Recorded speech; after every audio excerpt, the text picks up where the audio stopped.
പെണ്ണെ നിർത്തിക്കുമെന്ന് ഞാൻ ആ സമയത്ത് ചുമ്മാ പറഞ്ഞു നോക്കിയപ്പോൾ തിരിച്ച് ഏറ്റവും ഇഷ്ടപ്പെട്ട് പറഞ്ഞു. സൂര്യനെ കുറിച്ച് ആർക്കും ഒന്നും ഡിസ്കസ് ചെയ്യാറില്ല. പരസ്യം മാത്രമേ ഉള്ളൂ. പരസ്യം ഇല്ലാത്ത വീഡിയോ ചെയ്യുമ്പോഴത്തേക്ക് പരസ്യം ഇല്ലേ, പരസ്യം പ്രതീക്ഷിച്ചിരുന്ന ഞാൻ എന്ന് പറഞ്ഞ കമന്റ് ചെയ്യും. ഇപ്പം മുളകിലാണ് ഞാൻ ആദ്യം എഴുതിയത്.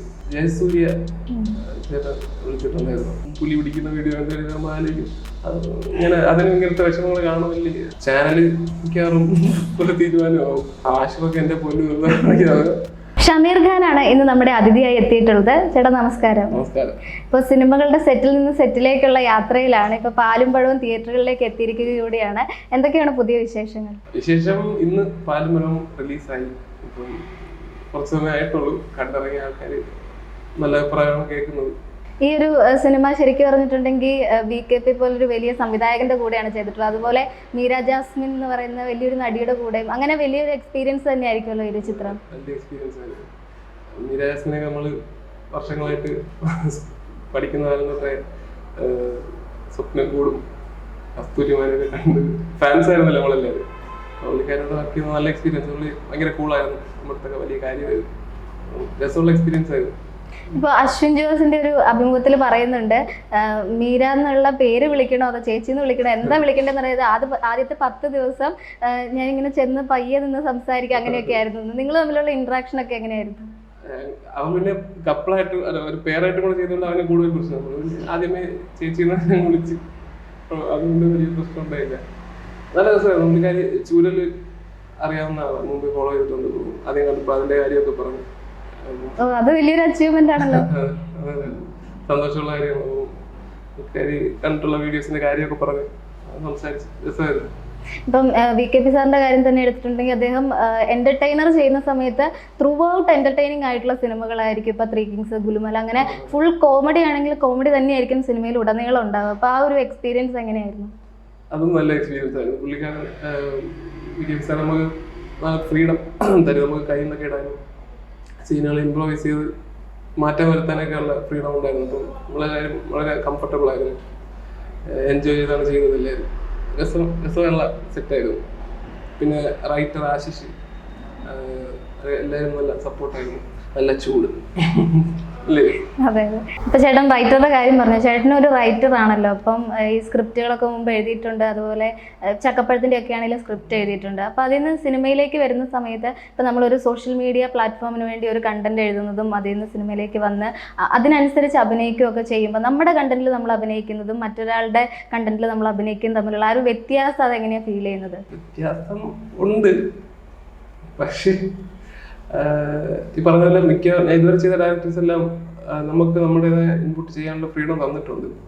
അതുകൊണ്ട് എനിക്ക് അങ്ങനെ വലിയ ബുദ്ധിമുട്ട് തോന്നിയിട്ടില്ല. ഇപ്പം അതുപോലെ തന്നെ പറയാതെ എൻ്റെ ഒരു രീതിയിൽ മാറ്റി പറഞ്ഞാലും ആ പ്രശ്നമില്ല ഇതുവരെ ചെയ്തതിൽ. അതുകൊണ്ട് എനിക്ക് അങ്ങനെ ഒരു ബുദ്ധിമുട്ട് തോന്നിയിട്ടില്ല. നല്ല എക്സ്പീരിയൻസ് ആണ്. അപ്പോൾ നമ്മൾ തന്നെ ചെയ്ത് ശീലിച്ച് വന്നിട്ട് വേറെ സാധനം കിട്ടിയത് ചെയ്യുമ്പോൾ അതിന് വേറെ രസവുമുണ്ട്. ഇപ്പൊ അത് പറയുമ്പോൾ തന്നെ ഈ നമ്മുടേതായ സ്ലാങ്ങും നമ്മുടെ ഒരു ശൈലിയും തന്നെ ഫോളോ ചെയ്തു പോകുന്ന ആ ഒരു ഇൻഡിവിജ്വാലിറ്റി ഉള്ളത് നല്ലതാണ്. പക്ഷെ ചില കഥാപാത്രങ്ങൾ വരുമ്പോൾ അത് മാറ്റി പിടിക്കേണ്ട ഒരു അവസരം വരില്ലേ? അപ്പൊ അത്തരം കഥാപാത്രങ്ങൾ എന്തെങ്കിലും വരുന്നുണ്ടോ? വരുന്നുണ്ട്. ഇപ്പൊ ഒരെണ്ണത്തിൽ വിളിച്ചിട്ടുണ്ട്. അവർ പറഞ്ഞ സ്ലാങ് പറ്റൂല, പൊന്നാനി സ്ലാങ് ആണ് വേണ്ടത്. പക്ഷെ അത് പറ്റിയില്ലെങ്കിലും ട്രിവാൻഡ്രം വരാതിരുന്നാൽ മതി, ന്യൂട്രൽ പിടിച്ചാൽ മതി എന്നൊക്കെ പറഞ്ഞിട്ട് സംഭവം വന്നിട്ടുണ്ട്. എനിക്കും ആഗ്രഹമുണ്ട് ട്രിവാൻഡ്രം അല്ലാതെ ഒരെണ്ണം ട്രൈ ചെയ്ത് നോക്കണം. അപ്പൊ അതിനുവേണ്ടി എന്തൊക്കെ പ്രിപ്പറേഷൻ ഇപ്പൊ മനസ്സിൽ വിചാരിച്ചേക്കുന്നത്? എന്തെങ്കിലുമൊക്കെ പ്രിപ്പയർ ചെയ്യണം. അപ്പൊ പൊന്നാനിലുള്ള ആരെങ്കിലും പരിചയമുണ്ടോ? പൊന്നാനിലുള്ള ആർക്കെങ്കിലും ഫോണിലെങ്ങനെ സംസാരിച്ചു അല്ലെങ്കിൽ എന്തെങ്കിലും, അല്ലെങ്കിൽ യൂട്യൂബിൽ അതിനകത്ത് കണ്ടിട്ടൊക്കെ ചെറുതായിട്ട് പ്രിപ്പയർ ചെയ്യണമെന്നുണ്ട്. ഇപ്പൊ നമ്മള് പടക്കുതിരയുടെ സെറ്റിലാണ് ഉള്ളത്. അപ്പൊ ഈ ഒരു സിനിമ എന്താണ്? ഇപ്പൊ അജു വർഗീസും സുരാജ് വെഞ്ഞാറമൂടുമാണ് പ്രധാന കഥാപാത്രങ്ങളായിട്ട് എത്തുന്നത് എന്നറിഞ്ഞു. പടക്കുതിരയില് അജു ചേട്ടന്റെ കൂടെ വർക്ക് ചെയ്യുന്ന ഒരാളുടെ ക്യാരക്ടറാണ്. ഒരു പുള്ളിക്കാരന്റെ ഓഫീസിൽ വർക്ക് ചെയ്യുന്ന ഒരാളുടെ ക്യാരക്ടറാണ് ചെയ്യുന്നത്.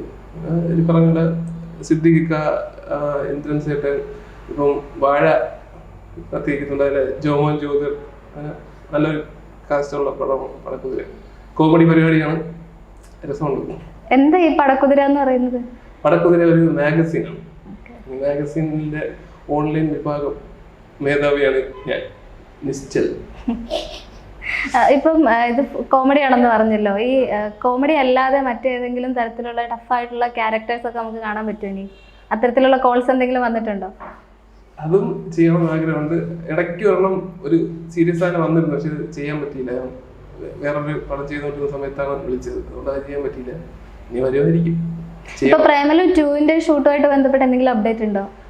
ഇല്ല, എനിക്ക് അറിഞ്ഞില്ല. ഞാൻ ചോദിച്ചിട്ടുണ്ട് കുറച്ചു നേരം മുമ്പ് ഗിരീഷ് ചോദിച്ചു, പറഞ്ഞ എഴുത്ത് തുടങ്ങുന്നേ ഉള്ളൂ, പറയാം എന്നാണ് പറഞ്ഞിട്ടുള്ളത്. അറിഞ്ഞില്ല ഉണ്ടോ ഇല്ലയോ.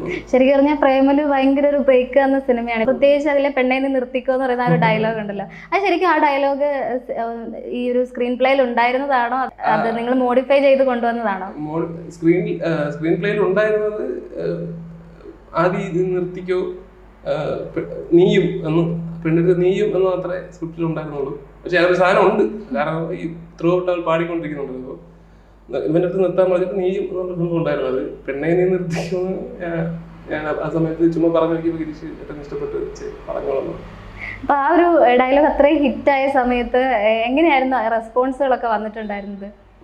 ഇപ്പൊ കുറച്ചു നാളായിട്ട് തന്നെ ആര് കണ്ടാലും ആദ്യം പറയുന്നത് പെണ്ണെ നീ നിർത്തി. ശരിക്കും അത് ഭയങ്കര ഭാഗ്യമാണല്ലോ, നമ്മുടെ ഒരു ഡയലോഗിലൂടെ നമ്മളെ ആളുകൾ ഓർത്തിരിക്കുക എന്ന് പറയുന്നത്. ചൂരന്റെ കാര്യം ഇപ്പം എന്നെ ആൾക്കാര് തിരിച്ചറിയുന്നത് ഞാൻ അത് പ്രതീക്ഷിച്ചില്ല. ചൂരൻ കുറെ ആളോട് ചെയ്യുന്നില്ലേ, പക്ഷെ അതിനേക്കാളും ഇപ്പം ആൾക്കാർ ഇപ്പൊ എനിക്ക് തോന്നുന്നു ഈ സുഹൃത്തുക്കൾക്കിടയിലൊക്കെ എപ്പോഴും പറയുന്ന ഒരു ഡയലോഗായി മാറിയിട്ടുണ്ട്. കൂട്ടത്തിൽ ഇറിറ്റേറ്റ് ചെയ്യുന്ന ആൾക്കാരോടും ഒക്കെ നമ്മൾ പറയുന്ന ഒരു ഡയലോഗാണ്. അപ്പൊ നിങ്ങളുടെ കൂട്ടത്തില് ഇപ്പം ഫ്രണ്ട് സർക്കിളിലൊക്കെ ആയിട്ട് ഇങ്ങനത്തെ ഈ ഡയലോഗൊക്കെ എപ്പോഴും എടുത്ത് പറയാറുണ്ടോ കൂട്ടുകാരൊക്കെ? ചേട്ടൻ ഒത്തിരി ഫ്രണ്ട് സർക്കിൾ ഉള്ള ആളാണോ? ഫ്രണ്ട്സ് ഉള്ള ആൾ തന്നെയാണ്, പക്ഷെ ഒരുപാടില്ല, ആവശ്യത്തിന്. ഏറ്റവും കൂടുതൽ വിമർശിക്കുന്ന ആരാ? വിമർശനം ഫ്രണ്ട്സാണ്. അവന്മാര് കളിയാക്കാൻ മാത്രമേ ഉറക്കൂ. എൻ്റെ കൂടെ കോളേജിൽ പഠിച്ചവന്മാർ അവരെന്നെ, അല്ലാതെ വലിയ ബാക്കിയില്ലേ സപ്പോർട്ടാണ്. എന്തായിരുന്നു പഠിച്ചതൊക്കെ? ദുബായിൽ ജോലി ചെയ്തിട്ടുണ്ടെന്നൊക്കെ കേട്ടിട്ടുണ്ട്. ഗൾഫിൽ ജോലി ചെയ്തതായിട്ട് കേട്ടിട്ടുണ്ട്. പഠിച്ചത് ബിടെക് ആണ്. കുറച്ച് നാള് സൗദിയിൽ ജോലി ചെയ്തിട്ടുണ്ടായിരുന്നു. പിന്നെ അവിടെ നിന്ന് ചാടി ഇവിടെ വന്ന് കുറച്ച് പരിപാടികളൊക്കെ ട്രൈ ചെയ്ത് പൊട്ടി, വീണ്ടും തിരിച്ചു പോയി. UAE കുറച്ച് നാൾ ജോലി ചെയ്തു, പിന്നെയും ചാടി, എന്നിട്ടാണ് ചൂരൽ തുടങ്ങിയത്. ഈ തിരിച്ചു വരാനുള്ള ഒരു ധൈര്യം ഉണ്ടാകുന്നത് എങ്ങനെയാണ്? സത്യത്തിൽ ഫാമിലിയുടെ സപ്പോർട്ടും അതൊക്കെ തന്നെയാണോ? ഞാൻ ചോദിച്ചപ്പോൾ ഒരു കുഴപ്പമില്ല വന്നു എന്ന് പറഞ്ഞത് കൊണ്ട് അത് തന്നെയാണ് ധൈര്യം. അത് ത്രൂ ഔട്ട് ആദ്യം തൊട്ട് ഈ പരിപാടി തുടങ്ങിയപ്പോൾ തൊട്ടേ ഫുൾ സപ്പോർട്ടാണ്. ചെറുപ്പം തൊട്ട് സിനിമയിലേക്ക് വരണമെന്ന് തന്നെയായിരുന്നു ആഗ്രഹം? ഇല്ല, കുട്ടിക്കാലം മുതലേ ഈ ആഗ്രഹം ഇല്ല. എനിക്ക് ഈ ആദ്യം സൗദിയിൽ ജോലി ചെയ്യാൻ പോകുന്നതുവരെ ഇതിന്റെ ഒരു പരിപാടി ഇല്ലായിരുന്നു. സൗദിയിൽ ജോലി ചെയ്തുകൊണ്ടിരുന്നപ്പോൾ എനിക്ക് അതല്ല എൻ്റെ പരിപാടി എന്ന് മനസ്സിലായി.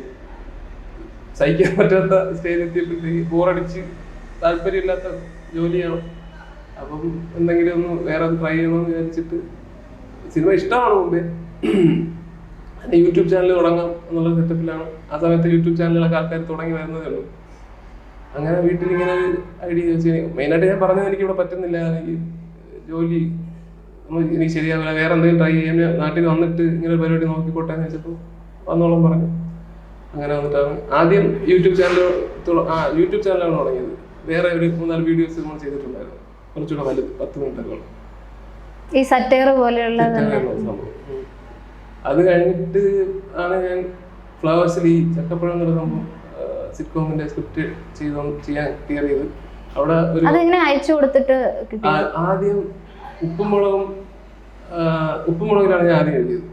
ഒരു ദിവസം ഇതുപോലെ ഞാൻ വെറുതെ അതിന്റെ ഒരു എപ്പിസോഡ് ഞാൻ ചുമ്മാ വെറുതെ എഴുതി സെറ്റിൽ കൊണ്ടുപോയി. ഡയറക്ടറെ കാണിച്ചു.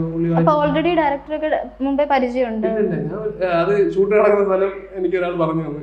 അതിന്റെ വീട് അന്ന് എഴുതിക്കൊണ്ടിരുന്ന അഫ്സൽ കരുനാഗപ്പള്ളി എന്റെ ഒരു ഫ്രണ്ടിന്റെ ഫ്രണ്ടായിരുന്നു. അപ്പം അവൻ പറഞ്ഞു ഇവിടെ സ്ക്രിപ്റ്റ് പുറത്തുനിന്ന് എടുക്കുന്നുണ്ട് എന്ന് പറഞ്ഞിട്ട് ഞാൻ വെറുതെ ഒരു എപ്പിസോഡ്, ഞാൻ അതിന് ഒന്നും എഴുതിയിട്ടില്ല. സ്ക്രിപ്റ്റ് എന്ന് പറഞ്ഞാൽ താനെ എവിടെ എഴുതിയിട്ടില്ല.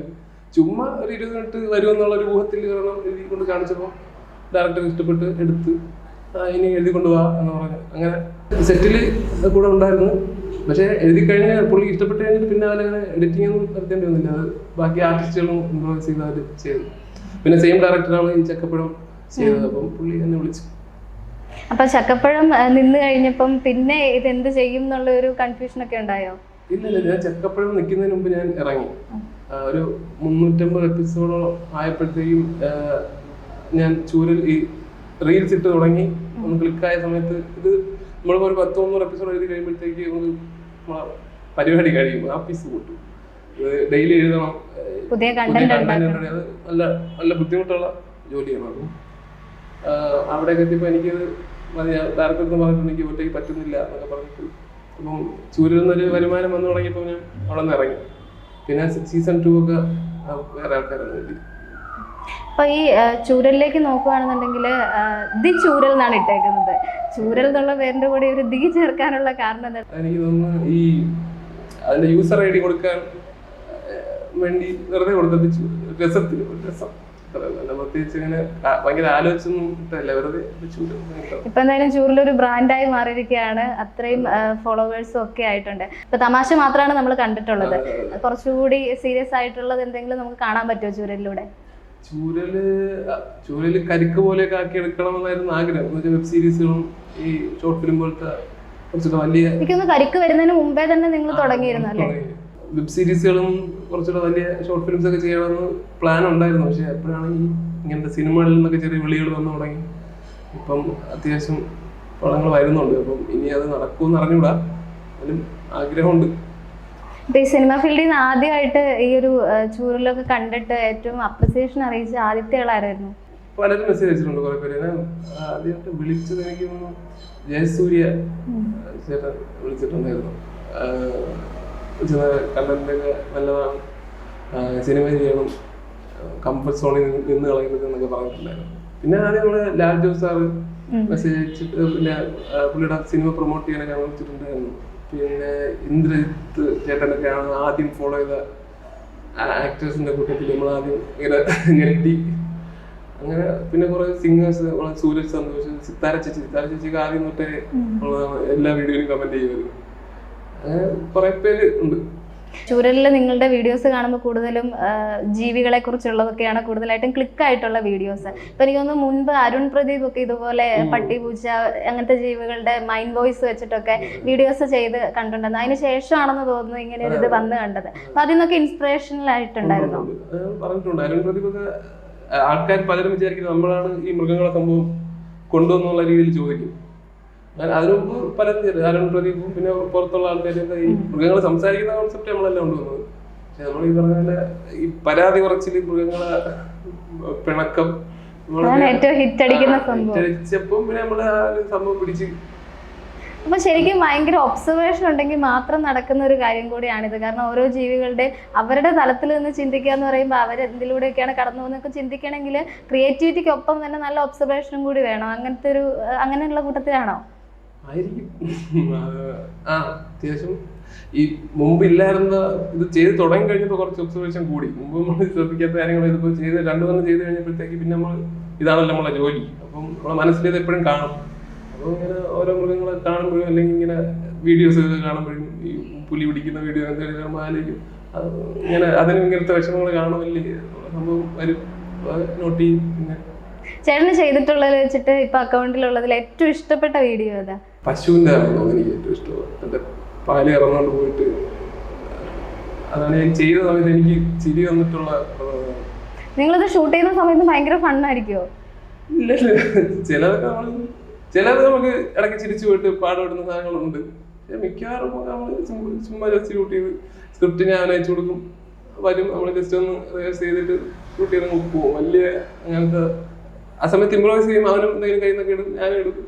പക്ഷെ അങ്ങനെ ഭയങ്കര രസമുള്ള പരിപാടിയൊന്നും അല്ല. അപ്പം 1 അരമണിക്കൂർ കൊണ്ട് കഴിയും, പോകും. സ്ക്രിപ്റ്റും അതുപോലെ 1 മണിക്കൂർ എന്ന് വെച്ചാൽ മൈൻഡിൽ കുറച്ചു നേരം കിടക്കും. എന്നിട്ട് എഴുതാൻ തുടങ്ങി കഴിഞ്ഞാൽ പെട്ടെന്ന് 1-1.5 മിനിറ്റ് ഇതല്ലേ ഉള്ളൂ. ഒരു 10-15 മിനിറ്റ് കൊണ്ടൊക്കെ എഴുതി തീരും. പിന്നെ അവൻ അയച്ചു കൊടുക്കും. എന്നിട്ട് പിന്നെ നമ്മൾ ഷൂട്ട് ചെയ്യുന്ന സമയത്തുള്ളൊരു ഇംപ്രൂവൈസേഷൻ ഉണ്ടായി. ഇപ്പൊ ചില ദിവസങ്ങളിൽ കണ്ടന്റ് ഒന്നും കിട്ടാതെ വരുന്ന സമയത്ത് എന്ത് ചെയ്യും? ഒന്നും ചെയ്യില്ല.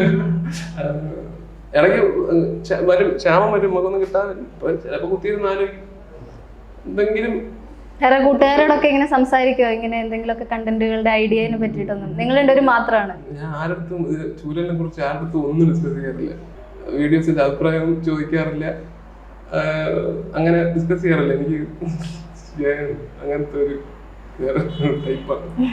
ഇപ്പോഴത്തെ ഒരു ട്രെൻഡ് എന്ന് പറയുന്നത് ഒന്ന് സിനിമ പ്രൊമോഷനും കൂടി ഈ റീലുകളിലൂടെ നടത്തുന്നുണ്ട്, അതുപോലെ തന്നെ മറ്റ് ബ്രാൻഡുകളുമായിട്ട് അസോസിയേറ്റ് ചെയ്തിട്ടുള്ള കൊളാബ് ചെയ്യുന്നുണ്ട്. പക്ഷെ അതിൽ തന്നെ ഒരു ക്വാളിറ്റി നിലനിർത്താൻ ശ്രമിക്കുന്നതായിട്ട് തോന്നിയിട്ടുണ്ട്. മറ്റു പലരും ഈ ഒരു പ്രൊഡക്റ്റ് സെല്ല് ചെയ്യണം എന്ന ഉദ്ദേശം മാത്രം കൊടുക്കുമ്പോൾ ഒരു കണ്ടന്റ് കൂടി കൊടുത്തിട്ട് ആ ഒരു പ്രൊഡക്റ്റ് സെല്ല് ചെയ്യാനുള്ള രീതിയിലേക്ക് കൊണ്ടുവരുന്ന കാണാറുണ്ട്. അപ്പോൾ അതിന് വേണ്ടിയിട്ട് ഒരു പ്രത്യേക എഫേർട്ട് തന്നെ എടുക്കാറുണ്ട്. നിങ്ങൾ നല്ലോണം ചർച്ച ചെയ്ത് ആ ഒരു രീതിയിൽ തന്നെയാണോ ചെയ്യുന്നത്? എടുക്കാറുണ്ട്, അതിനുവേണ്ടി എക്സ്ട്രാ എഫർട്ട് എടുക്കാറുണ്ട്. മാക്സിമം രസമുള്ള രീതിയിൽ തന്നെ വേറെ ഒരു ആൾക്കാർക്ക് റിലേറ്റ് ചെയ്യാൻ പറ്റുന്ന അല്ലെങ്കിൽ രസമുള്ള ഒരു കണ്ടന്റ് ഉണ്ടാക്കിയിട്ട് അതിൽ എങ്ങനെ ഈ പരസ്യം ഇൻക്ലൂഡ് ചെയ്യാൻ പറ്റുമെന്ന് നോക്കാറുണ്ട്. എത്ര ആൾക്കാരെ ബോറടിപ്പിക്കുക, എന്തായാലും അവർക്ക് ഇടയ്ക്ക് പരസ്യം വരുമ്പോൾ ഒരു എന്നാലും അതിന് അവർക്കൊരു എന്റർടൈൻമെന്റും കൂടെ കൊടുക്കാൻ പറ്റുന്ന രീതിയിൽ തന്നെയാണ് നമ്മൾ എപ്പോഴും ചെയ്യാൻ ശ്രമിക്കുന്നത്. എന്നാലും പരാതിയുണ്ട്, പരസ്യം കൂടുതലാണ് എന്നുള്ളത്, പരസ്യം ചെയ്യാൻ പറ്റില്ല.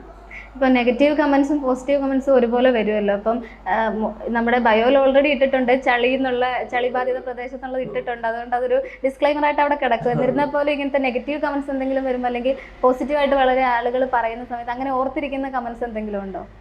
പ്രത്യേകിച്ചൊന്നുമില്ല. നെഗറ്റീവ് നമുക്ക് അങ്ങനെ കുറവാണ്, നമുക്ക് അധികം അങ്ങനെ വന്നിട്ടില്ല. പിന്നെ ഈ പരസ്യത്തിന്റെ ആണ് മെയിനായിട്ടും വരുന്ന നെഗറ്റീവ് കമന്റ്സ്. പരസ്യം മാത്രമേ ഉള്ളൂ, പരസ്യം ഇല്ലാത്ത വീഡിയോ ചെയ്യുമ്പോഴത്തേക്ക് പരസ്യം ഇല്ലേ, പരസ്യം പ്രതീക്ഷിച്ചിരുന്ന ഞാൻ എന്ന് പറഞ്ഞ കമന്റ് ചെയ്യും. അങ്ങനത്തെ സംഭവം അല്ല, വലിയ പ്രശ്നം ഇതുവരെ ഉണ്ടായിട്ടില്ല, ഉണ്ടാവാതിരിക്കട്ടെ. ഇപ്പൊ തെക്ക് വടക്ക് എന്ന് പറഞ്ഞിട്ടൊരു സിനിമയുടെ കൂടി ഒരു വീഡിയോ അക്കൗണ്ടിൽ കണ്ടിട്ടുണ്ടായിരുന്നു. ആ സിനിമയുടെ വിശേഷങ്ങൾ എന്തൊക്കെയാണ്? അത് സുരാജ് ചേട്ടനും വിനായകൻ ചേട്ടനും കൂടെ ലീഡ് ചെയ്യുന്ന സിനിമയാണ്. അത് കോമഡി പരിപാടിയാണ്, നല്ല രസമുള്ളൊരു സാധനമാണ്. വേറെ ഞാനുണ്ട്, മെൽവിൻ ജി ബാബു ഉണ്ട്, മെറിനുണ്ട്, നമ്മുടെ ഗില്ലാപ്പി അഞ്ചക്കളറൊക്കെ, പിന്നെ വിനീത് വിശ്വം, അങ്ങനെ കുറെ ആൾക്കാരുള്ള നല്ലൊരു പടമാണ്. അതിലെ ക്യാരക്ടർ എന്താണ്? കോമഡി തന്നെയാണ്? ആ, കോമഡിയാണ്. ഞാൻ സുരാജ് ചേട്ടന്റെ ഒരു ശിങ്കിടിയെ പോലെ കൂടെ നടക്കുന്നത്. സുരാജ് ചേട്ടൻ മുഴുനീള ഹാസ്യ വേഷത്തിലാണോ സിനിമയില്? ആ, വിനായകൻ ചേട്ടൻ രണ്ടുപേരും ഫുൾ കോമഡി പരിപാടിയാണ്. അതിന്റെ സെറ്റും വിശേഷങ്ങളും അവിടുത്തെ എന്തെങ്കിലും രസകരമായ ഓർമ്മകളൊക്കെ ഉണ്ടോ? രസകരമായ ഓർമ്മ, എല്ലാം രസകരമായ ഓർമ്മകളായിരുന്നു. പാലക്കാടായിരുന്നു ഷൂട്ട്, നല്ല ചൂടായിരുന്നു. എൻ്റെ പൊന്നോ, സൗദി അറേബ്യയിൽ അനുഭവിച്ച ഏതാണ്ട് അതേ ക്വാളിറ്റിയുള്ള നല്ല കിണ്ണം ചൂട് കാറ്റ് മുഖത്തടി. കറക്റ്റ് സൗദിയിൽ അനുഭവിച്ച കാലാവസ്ഥ കുറച്ചുകൾ വീണ്ടും എനിക്ക് അനുഭവിക്കാൻ പറ്റി. അതാണ് രസകരമായ ഓർമ്മ. കരിഞ്ഞ് ഇപ്പൊ ഈ ഒരു സിനിമയും അതിനോടൊപ്പം തന്നെ മറ്റു കുറച്ച് സിനിമകളും കൂടി അണിയറയിൽ ഒരുങ്ങിക്കൊണ്ടിരിക്കുകയാണ്. ഇപ്പം പടക്കുതിര, തെക്ക് വടക്ക്, ഇതുപോലെ പാലുമ്പുഴ റിലീസായി. അപ്പൊ ഇങ്ങനെ ഈ അടുപ്പിച്ച് സിനിമകൾ ചെയ്യുന്ന സമയത്ത് ചൂരലിലേക്ക് കോൺസെൻട്രേറ്റ് ചെയ്യാൻ സമയം കിട്ടാതെ പോകുന്നുണ്ടോ? മെയിൻ പ്രശ്നം എന്ന് വെച്ചാൽ ഞാനും അവനും രണ്ട് സ്ഥലത്തായി പോണതിന്റെ പ്രശ്നമാണ്. ഒറ്റയ്ക്ക് ചെയ്യാൻ പലപ്പോഴും ഒരു മൂഡ് കിട്ടാറില്ല. അവനോടുണ്ടെങ്കിൽ ഒരു ഓളത്തിലേയും പോകും. പിന്നെ പറഞ്ഞ സമയം ഇങ്ങനെ യാത്ര, വീട്ടിൽ നിൽക്കാൻ ഇപ്പൊ കുറച്ച് ദിവസമായിട്ട് അങ്ങനെ ബുദ്ധിമുട്ടാണ്. അപ്പം ചാനൽ മിക്കവാറും ഒരു തീരുമാനമാവും. ഈ ഇൻസ്റ്റാഗ്രാമിൽ നമ്മൾ സ്ഥിരമായിട്ട് പോസ്റ്റ് ചെയ്തില്ലെങ്കിൽ റീച്ച് ഭയങ്കരമായിട്ട് കുറയും. നമ്മൾ ആദ്യം കൽബ് ചെയ്തുകൊണ്ടിരുന്ന സമയത്താണ് ആദ്യം ഇതുപോലെ ചാനൽ നമ്മൾ കുറച്ച് നാൾ പോസ്റ്റ് ചെയ്തിരുന്നപ്പം റീച്ചൊക്കെ കുറഞ്ഞു. പിന്നെ ഞങ്ങൾ ഇങ്ങനെ ഒരുവിധം പൊക്കിക്കൊണ്ട് വന്നു. ഇപ്പോൾ വീണ്ടും ഡൗണായിക്കൊണ്ട്. അപ്പോൾ നിങ്ങൾ ഒരു ദിവസം കിട്ടിയിട്ടുണ്ടെങ്കിൽ ഒരു കണ്ടന്റ് മാത്രമേ അന്ന് ഷൂട്ട് ചെയ്യുള്ളൂ, അതോ ഒരുമിച്ച് കുറെ എണ്ണം എടുത്തു വെക്കുക, അങ്ങനെ എന്തെങ്കിലും പോസിബിലിറ്റീസ് നോക്കാറുണ്ടോ?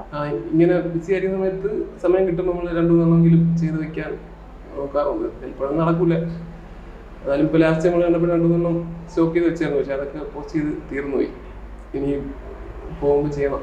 അപ്പൊ ചൂരലിന്റെ കാഴ്ചക്കാർ ഇനിയും കാത്തിരിക്കണം എന്നാണ് പറയുന്നത്. വെയിറ്റ് ചെയ്യിപ്പിക്കണമെന്ന് ആഗ്രഹമില്ല, പക്ഷെ ഇങ്ങനത്തെ അവസ്ഥകളായതുകൊണ്ട് കുറച്ച് വെയിറ്റ് ചെയ്യേണ്ടി വരും. അങ്ങനെ ആരും വെയിറ്റ് ചെയ്യുന്നൊന്നുമില്ല. ഇല്ല, വെയിറ്റ് ചെയ്യുന്ന ആൾക്കാരൊക്കെ ഉണ്ടാവും. കമന്റ്സിൽ കണ്ടിട്ടുണ്ട്, ഇപ്പം വിഷമിച്ചിരിക്കുന്ന സമയത്ത് ഇവരുടെ വീഡിയോ കണ്ടിട്ടാണ് ആ ഒരു വിഷമം മാറിയത് എന്നൊക്കെ പറഞ്ഞിട്ടുള്ള പല ആളുകളുടെയും കമന്റുകൾ കാണാറുണ്ട്. പ്രത്യേകിച്ച് എനിക്കൊന്ന് ഈ ഹോസ്പിറ്റലൈസ്ഡ് ആയിട്ടിരിക്കുന്ന ആളുകളൊക്കെ ചിലര് കമന്റ് ചെയ്തിട്ടായിട്ട് കാണാറുണ്ട് ഹോസ്പിറ്റലുള്ളപ്പോ. അതുകൊണ്ട് അങ്ങനെ കുറെ മെസ്സേജുകളും കമന്റുകളൊക്കെ കണ്ടിട്ടുണ്ട്. അത് ഭയങ്കര സന്തോഷമുള്ള കാര്യമാണ്. നേരിട്ട് കാണുമ്പോഴും പലരും പറഞ്ഞിട്ടുണ്ട് ഇങ്ങനെ ഡൗൺ ആയിട്ടിരിക്കുന്ന സമയത്ത് കാണുമെന്നൊക്കെ. പക്ഷെ ഇപ്പം ഇഷ്ടംപോലെ കണ്ടന്റ് ക്രിയേറ്റേഴ്സ് ഇഷ്ടംപോലെ ഉണ്ടല്ലോ, അതുകൊണ്ട് ആൾക്കാർ മാനേജ് ചെയ്ത് നോക്കിയോളൂ. ഇപ്പൊ ആഷിറൊക്കെ എന്റെ പൊന്നു നമുക്കൊന്നും ഒരിക്കലും അവന്റെ പകുതി യൂസ് പോലും കിട്ടിയിട്ടില്ല.